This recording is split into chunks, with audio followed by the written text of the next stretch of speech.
Hey everybody, this is TJR hanging out here with Superfan. Hey everybody. We're going to discuss Fiona Apple today. And the reason is because a VMP exclusive Fiona Apple album showed up today that I ordered. But before we open it, I'm just going to talk about her a little bit. Of course, Fiona Apple, she hit really big with her first album, which was Tidal. She knocked it out of the park, both commercially and artistically. I want to say she was like 18 at the time. 18, 19 years old when the album came out. Many of the songs that were on the album she wrote when she was like 16 or so. And I think what really blew people away was the maturity of her songwriting. Yeah. That she was dealing with such heavy emotional themes at such a young age.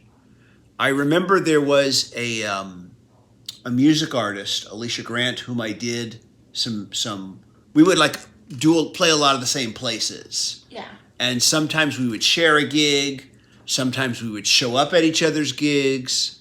And she particularly really liked this album. And she mentioned, I don't know who she was talking to, but she played it for a family member who said, I have to wonder, what did this girl go through at such a young age that she's writing songs at this level at such a young age? What did she go through? What trauma did she go through, you know? A lot of critics said that she was writing emotionally at a level like she was like twice her age. Yeah. That you didn't oftentimes even see artists twice her age writing at the level she was writing at, just as far as the emotional and lyrical content. But a stellar first album. And if nothing else, of course, I would recommend this. This, of course, had some songs that got a lot of airplay. Shadow Boxer, Criminal was a video that got a lot of MTV airplay and had a lot of controversy surrounding it. A lot of people felt it was meant to look like it was shot on like the set of an adult film, basically. And I remember she won an MTV Video Award. Yeah. And she came out and she said some things to the audience. She said to them basically, all of us here that you're seeing show up for these awards today, what we say and do and what we wear does not matter. She was basically saying, please don't put a lot of stock or compare your lives to celebrities. Don't compare your lives to us. Don't measure your lives to us. And she got some flack for that too. I mean, I admired that she said it. Well, I think what she was trying to say was don't take it so literally too. Mm-hmm. Don't take the video literally, I think, because there was the controversy about it looking like it was on the set of an adult film. But I think also she was just trying to say that don't compare yourself to celebrities. Don't do that. Don't compare your life. Their lives aren't the norm. Yeah, their lives aren't the norm, and they're probably not as perfect as you think they are.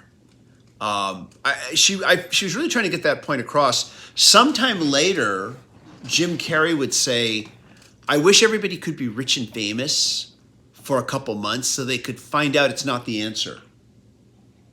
Anyways, though, so that was the first album. It's a great album. If you've never listened to anything of hers, like any of her albums in full, I would say at least get this one. It's probably her most commercially accessible album too, as well. Yeah. Because as each album would go on, commercially accessible would be a word you would associate with her less and less with each album. That was, of course, now this album was followed by her second album entitled When the Pawn. Of course, When the Pawn was the short version. The album actually officially had this very long title, which you could kind of read when you looked at the cover here. It was very, very long. But it was just called When the Pawn for short. This album, to me, was a real step up from Tidal. In fact, I really felt this album was a masterpiece of an album. A very dark, esoteric album that really defied any commercial conventions of the time. It was dark, it was angry, it was at times very erotic, which is not something I say about a lot of music. I just was spellbound by this album. I've always thought that I've always wanted to at some later time talk about the album in greater detail and discuss it as like a more in-depth essay. But this album did get a lot of negative criticism, and a lot of the negative criticism was the length of the title. Well, And I thought that was really shallow of a lot of music critics at the time. it is. It is. It was like, look how clever I am. I can make fun of the title of her album because I don't know what else to say. I just really hated a lot of music criticism when I was growing, when I was growing up, and during the time this came out too. I was an adult by this time. I shouldn't say growing up. Well, of course, we're always growing. But that's it was stuff like that that made me want to start doing album reviews with Robert Kinsler back when we did the Music Worth Buying series, back when we did that on another channel, because I was just so hating the way most critics, what they called music criticism, they were basically trying to show how clever they were more than anything else, rather than really discuss an album. So I thought this was a brilliant album. And like I said, I'd like to, hopefully at some point I'd like to do a video where I discuss it more in depth. This finally leads us to the third album, Extraordinary Machine, which is what we have here, what we're going to be unboxing. Fiona Apple's music is hard to find on vinyl. Some of it was never released on vinyl, and I happen to have, of course, I do happen to have this release on vinyl, released by VMP. I think they did the first actual vinyl release of it. Yeah, I've got a couple others of the later albums too, but this one was finally available through via VMP, Vinyl Me Please. Extraordinary Machine has some history behind it in that before it came out, the album was being recorded and was being produced by, if I say right, John Bryan. And then the album kept not coming out. And tracks started leaking on the internet. And the word is that the record label did not like what they were hearing. And they felt there was no hit singles and they didn't want to release it. I don't know the whole story. This is something that I would have to investigate further. But in the end, the album was basically mostly re-recorded and then finally released as it is here. And that's going to be the version, of course, that we have here on vinyl. But the alternate version of Incredible Machine is easy to listen to. You can find it on YouTube, in fact. And I listened to it, and at some point maybe it would be cool to make a more in-depth comparison, but basically the tracks are mostly the same, except there's a lot of added orchestration in the bootleg version that you can listen to on YouTube. You can tell that it's not finished. You can tell the mix is not completely polished. Sometimes the orchestra instruments sit slightly above or slightly underneath, or they're not quite placed right. You can kind of just tell that the mix is not complete yet. It's not as tight of a mix as it should be. But when I listen to the version that is on YouTube, the bootleg version, I can't help but think that a lot of the orchestration and added textural elements in the bootleg version could have livened up the album more, in my opinion. This version, the arrangements are more stripped down. The only track that there is a difference with is Extraordinary Machine, the title track, which is completely orchestrated. The major difference being that the vocals are a complete re-record from the bootleg version.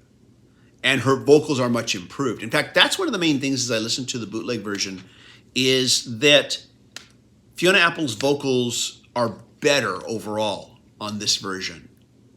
And that might be why it was re-recorded. Of course, they could have always just done the vocals over, but it's also, like I said, more stripped down here. It's more of a band version. There are some synthesizers underneath, just adding textures, but nothing overpowering. Whereas on the bootleg version, you have more orchestration going on. And Another. the vocal tracks may have been scratch tracks as well. You're right. They may have just been scratch tracks and not completed. The scratch track is a guide. It's just to let everybody know, here's where the vocal is, here's where we sing this part, that part. It's just a guide as you record other instruments. And of course, Superfan knows this because she's been in the recording studio with me and that sort of thing. And, you know, when I've done my albums, I've used scratch tracks. And, of course, so do other artists, too. So thanks for bringing that up because I might not have brought it up. Yeah. And I sometimes think that everybody knows these things, and I forget sometimes. Yeah. But the only other track I wanted to point out was one here entitled Please, Please, Please, Please. I believe it's the one here where it is, from a sonic standpoint, superior here. Definitely superior here. It employs more textures than its bootleg version, which is interesting. But I like this album. I think it's good. I didn't hear the bootleg till later, and in fact, until very recently. But the bootleg, I always think, has a lot of possibilities. And so if you're a fan of this album, you might want, and you haven't never heard the bootleg version, you might want to check it out. It's on YouTube. This version actually came with a CD, DVD double-sided here. The DVD containing some live performances. That was in early 2000s. Yeah, that was kind of a thing back then to do that sort of thing as a bonus. This would have been the what they called the deluxe edition, dual disc. Anyways, though, it says it has the entire album in enhanced stereo. I'm not sure. I guess that's because the DVDs. This is before Blu-ray. DVDs could hold more information than a CD, so they have it in a higher resolution stereo. So let's open this up here and check it out here. This was not part of their selection of the month. This was just something they made available on their store. And let's open this little guy up here. Here we go. Lost Sounds Found. But here's the album here. Take a look here. It's looks like it's a double vinyl. Yeah, pressed on exclusive 2LP 100 gram. Oh man, can I say this word? Agapantha screen vinyl. Heavyweight foil stamped wide spine jacket. VMP exclusive. It says it right there. Stamped on there, VMP exclusive. And I believe that is the name of the flower on the front of the... That might be the case. Yeah, I would say that's a good guess. The green... Yeah. Let's open this up here. Let me just cut the shrink wrap a little bit there just to get it started. Yeah, I'd say that's a pretty good guess there. And we'll take a look at this. There we go. Ooh. This is a very textured... Is it matte? I would say so, yeah. But very textured, the feel of it. Here, do you want to check... let me pull it out here. You can check it out for a second here, and then I want to show it to everybody. But go ahead and tell me what you think. Just feel that. Yeah, but it's matte finish. Yeah. There we go. So let's take a better look at it now without the shrink wrap. So you don't have to worry about the glare on this one. Yeah, no glare. That's one nice thing. Oh, okay. So yeah, so we've got. I was thinking. It's not a gatefold. I was thinking it was a gatefold, but it's not. It's just the records come out here. There we go. And we will take a look. Check out the sleeves here. They are polylined. Paper sleeves, but polylined, which is good. That means I don't have to replace it. I can use the original sleeve. I think they do that. Vinyl Me Please, yeah, they understand. They understand record collecting, and you know. Let's go ahead here and open one of these here. I'm just going to use my record butler here to pull it out easier. There we go. Look at that. Hoo-ha. That is very pretty. It sure is. Look at the other side here. I like the other side better. They're both nice. But yeah, I see what you mean. This one has a lot more. Kind of looks like an eye. Yeah. I wonder, normally with these colored vinyls, I would just pull out one, thinking they look the same. But I'm going to see if the second one looks at all different here. I'm going to pull this one out too here. And here we go. Extraordinary Machine. Let's check this one out here. Ooh. go. Yep, very different. Yeah, it does look different. Take your little dookie. Well, you don't want to touch it. Yeah, no. There we go. So yeah, there it is. Very nice. I will be listening to this one. VMP pressings, always really nice, always superior sound, you know. And of course, I know this album. I like it. It's a good album.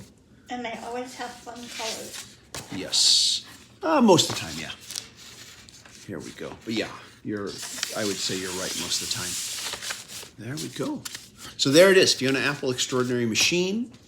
Let me know your thoughts about Fiona Apple. I think, she's a great artist. I pick up every album she does. I reviewed her last one, Fetch the Bolt Cutters. That was a really unusual album.